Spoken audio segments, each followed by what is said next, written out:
Bismillahir Rahmanir Rahim. Dars highlights from January 14th, 2019. Today's dars centered on two themes. The first being the importance of asking questions that are pertinent to the spiritual life and not theoretical questions that don't nourish a full dars, a full lesson. And also the idea that mushahada or contemplative witnessing in invocation in dhikr, the vision of the light, its goal is to draw knowledge of wayfaring. One doesn't behold the light just for the sake of seeing or experiencing something, but rather for the sake of learning the language of allusion, of ishara. So the Shaykh began by commenting on how he's tired of fuqara who ask non-pertinent questions. Questions which he said make him not want to spend time with the murids because they won't nourish a course, they won't nourish a dars. And he discouraged his fuqara from asking questions about things that are not directly useful to their path, and encouraged them to ask questions with regard to what they see or experience in order to understand and draw meanings from what they see. He gave the example of a red light. In Europe, you have these timers going from, let's say, 23, 22, 21 seconds going down, and when you see the timer, you know that you have 20 more seconds before the green light turns orange, or when you see the red light, it means to stop, and it's evident for everyone. The problem is that we're not satisfied with the response. Sometimes red means stop, and that's sufficient. In the path, if you see a triangle, you're told it means the basmala, and the fuqara will often ask, what's behind it, what does it mean? And to understand the symbolism of the nur itself is wayfaring, and one should keep looking further and further in one's mushahadas. Towards the end of the lesson, the Shaykh related an anecdote about Tha'laba, one of the companions of the Prophet ﷺ, and it is reported that he was among the Ahlul Sufa, the people of the bench, who withdrew into the Prophet ﷺ's mosque and devoted themselves to worship and study and a life of poverty, and renounced everything. And he was even called the pillar of the Prophet's mosque ﷺ. He prayed in the first row in prayer. He was constantly in remembrance, in dhikr. And one day he goes to see the Prophet ﷺ, and he complains of his poverty and his misery, and he asks for the Prophet to make dua for him to become wealthy. And the Shaykh commented, he said, murids asking for dunya in order to ease them on the path is often a mistake. The Shaykh doesn't ask you if you're living in the zawiyah. He doesn't ask you for anything. He says, sit down, eat with the fuqara. We don't need any of your monetary contributions. Just devote yourself to the path. And even if you had monetary means, you will not help the path in the end. And the Prophet ﷺ responds to Tha'laba. He says, I fear that if I pray for your worldly wealth, it will become a fitna for you, a trial and a distraction for you. And Tha'laba insists over and over again, day after day, for a prayer from the Prophet ﷺ, and he finally makes it. And Tha'laba ends up owning a small herd of sheep, and he starts leaving the mosque to herd his sheep and to care after them.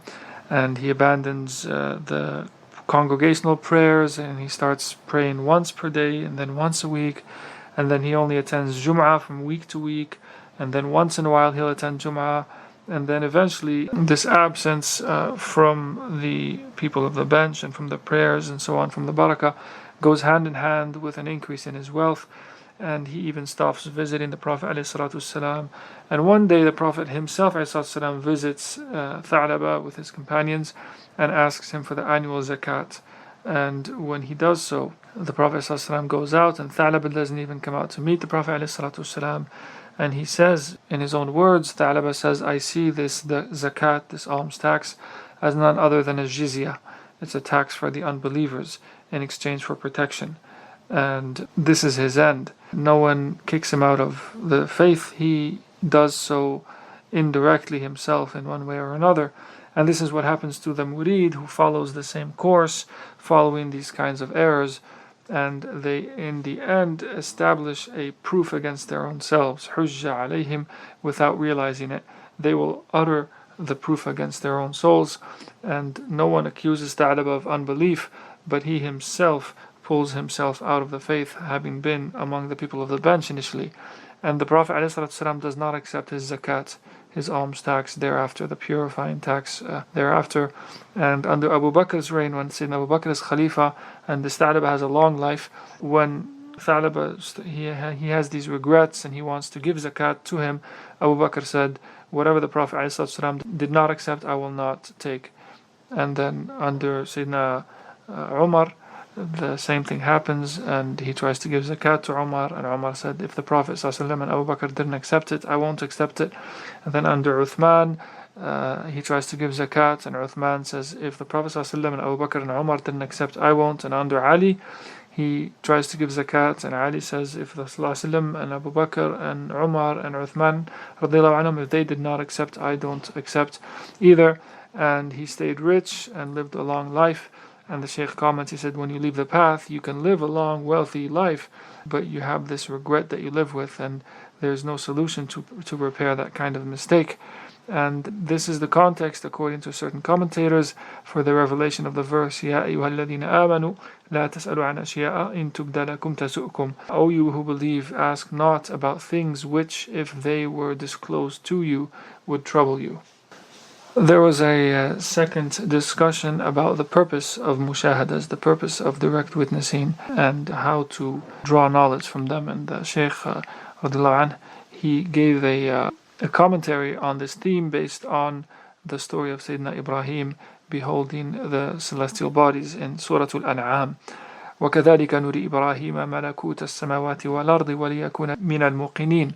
Thus did we show Ibrahim the dominion or the spiritual realms of the heavens and the earth, that he might be among those possessing certainty. The vision of the Malakut, Nuri Ibrahim Malakut as-Samawati wal-Ard, is the Malakut here meaning the spiritual realm, or what the believer can see during invocation in dhikr, the realm that is accessible to the mu'min, to the believer. You see Jamal, beauty, in the physical realm, in mulk. You don't need beauty to be beheld in the Malakut. You can appreciate it in the here below. You can go out to the desert or to a retreat or a mountain to see the beauty. The goal of the vision of Nuri Ibrahim Malakut as-Samawati wal-Ard, vision of the Malakut of the heavens and the earth, is to cultivate yaqeen. Yaqeen meaning certainty, and it even literally means the clarity that the water has when it's still. And so, to be among the muqinin, to be among those who possess certainty. This is the purpose of mushahada. And you come not to take the bay'ah. The Shaykh says those who come for the bay'ah to pledge their allegiance to the Shaykh, he finds this to be a deficient reason for coming, even an annoying one. No one takes bay'ah. No one takes a pledge of allegiance. No one among the fuqara even knows what that means. They don't know its worth and its true value. No one can fulfill its duties. No one even has bay'ah. The true question or the true request or the demand is to ask the Shaykh, take me by the hand to my Lord. Re-establish my link with my Lord. Return me to the time of Alastu bi rabbikum qalu bala. Am I not your Lord? We said yes, indeed you are. The Shaykh doesn't give bay'ah, you don't even take it from him, but you take it from Allah. إِنَّمَا يُبَايِعُونَ Allah. Verily, they pledge allegiance to God directly. You don't come for bay'ah, therefore. You come for something that you don't have, which is yaqeen, true certainty, through vision, through direct vision. The Shaykh is Sheen Ya Kha, Sharibu Khamrat al-Yaqeen. The Arabic consonants Sheen stands for the one who drinks. Al-Ya is Yaqeen, the certainty of al-Khamra, of the pre-eternal wine. The Shaykh drinks from the pre-eternal, unqualified wine of certainty. He begins by Khabarul Yaqeen. That's what he conveys to the murid. He gives the murid an awareness of certainty, a report or news about certainty. He explains the path of light, of wayfaring, and our problem is that we don't have iman, certitude and faith in God, and we're not ready for yaqeen, for that certainty. We have faith in scientific theories and conjectures, and we accept what a scientist may tell us because that's a scientist, but the Quran we struggle with and we don't have certainty in.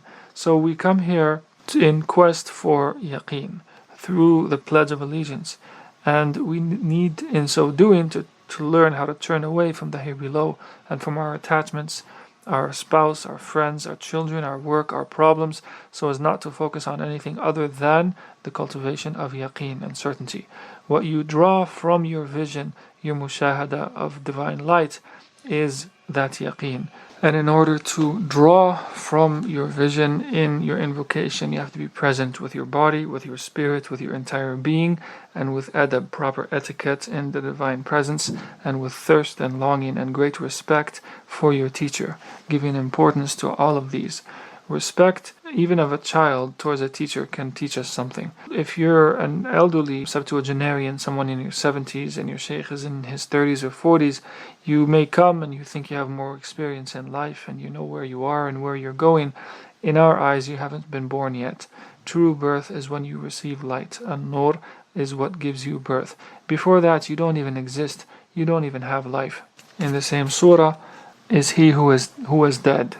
أَوَمَنْ كَانَ مَيْتًا فَأَحْيَيْنَاهُ وَجَعَلْنَا لَهُ نُورًا is he who was dead and to whom we give life, making for him a light by which to walk among mankind, like unto one who is in darkness from which he does not emerge. كَمَنْ مَثَلُهُ فِي الظُّلُمَاتِ لَيْسَ بِخَارِجٍ مِنْهَا. So life is defined by the beginning of light, of an-nur. You come to a sheikh who revives the dead.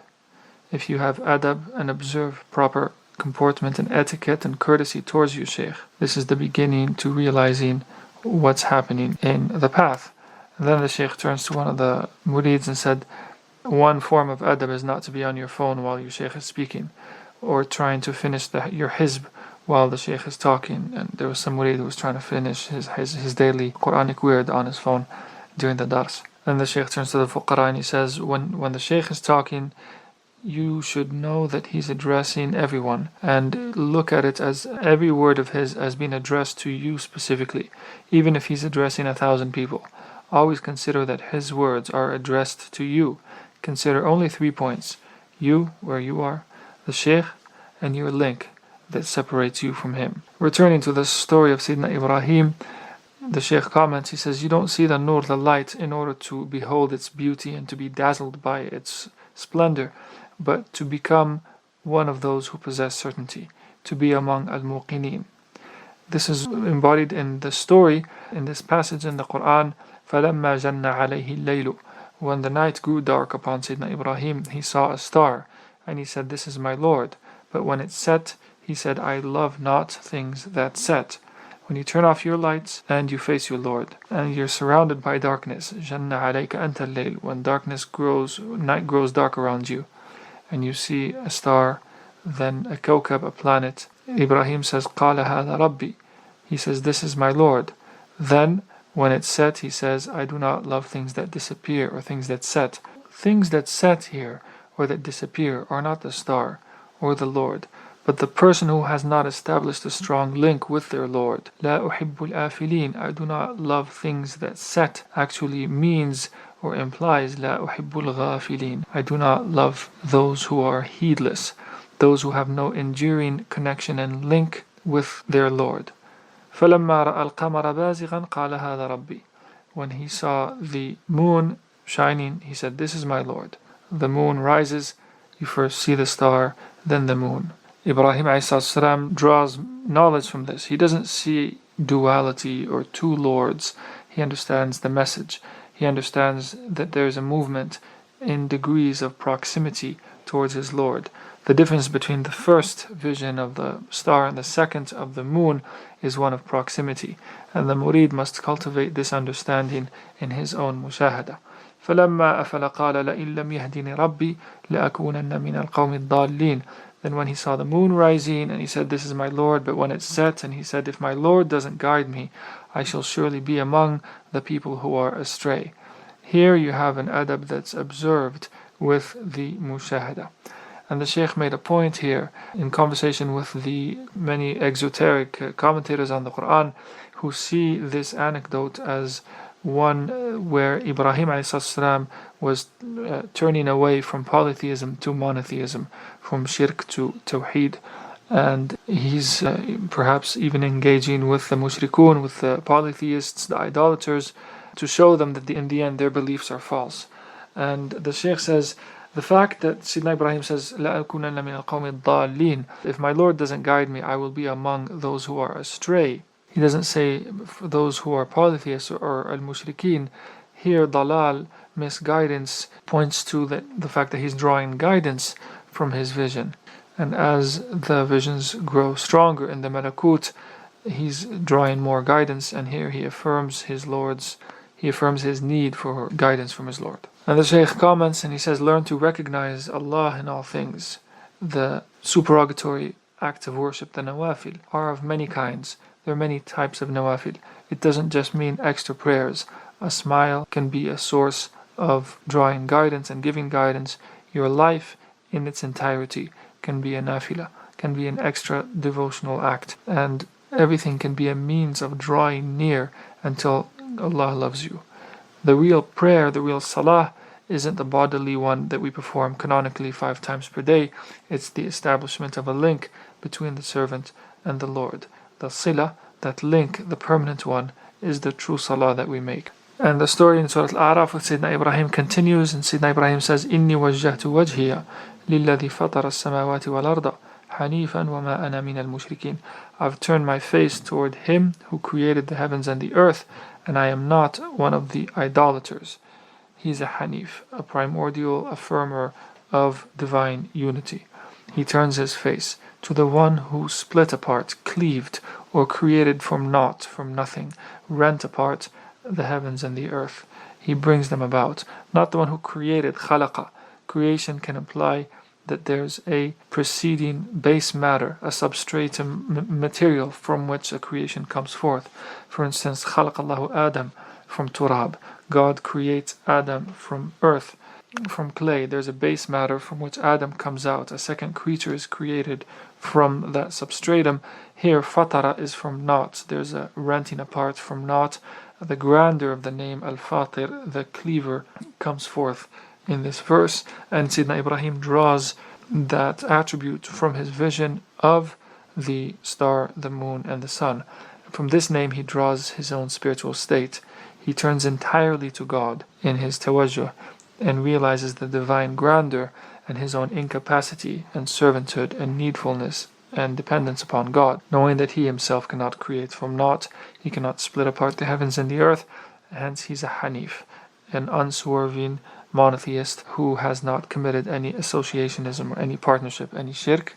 And through the name Al-Fatir, the cleaver, the one who creates from naught, Sayyidina Ibrahim ﷺ accomplishes his quest or attains his purpose in striving for ikhlas, for sincerity towards God.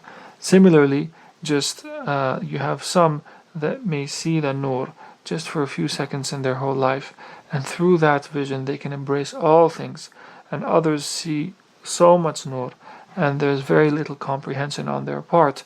So the degree to which you have an experience or of light does not determine the degree to which you learn from those things. They're not proportional. What's important is the knowledge and the real recognition, direct ma'rifah that you draw from your attainment and from your mushahada. Having attained this realization, Sayyidina Ibrahim having attained this, having turned his face to the one who created or rent apart the heavens and the earth as a Hanif, as an unswerving monotheist, he then turns to his people, and his people dispute him. وَحَاجَّهُ قَوْمُهُ. His people dispute with him, and he said, "Do you dispute with me concerning God? أَتُحَاجُّونَنِي فِي اللَّهِ." And when he has guided me, وَقَدْ هَدَانِي, now Sayyidina Ibrahim has guidance from the malakut, from the mushahada. وَقَدْ هَدَانِي وَلَا أَخَافُ مَا تُشْرِكُونَ بِهِ. I fear not the partners you ascribe unto him, save as my Lord wills. My Lord encompasses all things in knowledge. Will you not then remember? Once you attain ma'rifah, direct knowledge of God, the Shaykh comments, once you immerse yourself in this ocean, and this is what happens. Everyone becomes your enemy. Your friends, your family, your people turn against you. This is the sunnah, the habit of the prophets, the saints, the friends of God, al-awliya, the righteous servants, as-salihin. People will dispute you.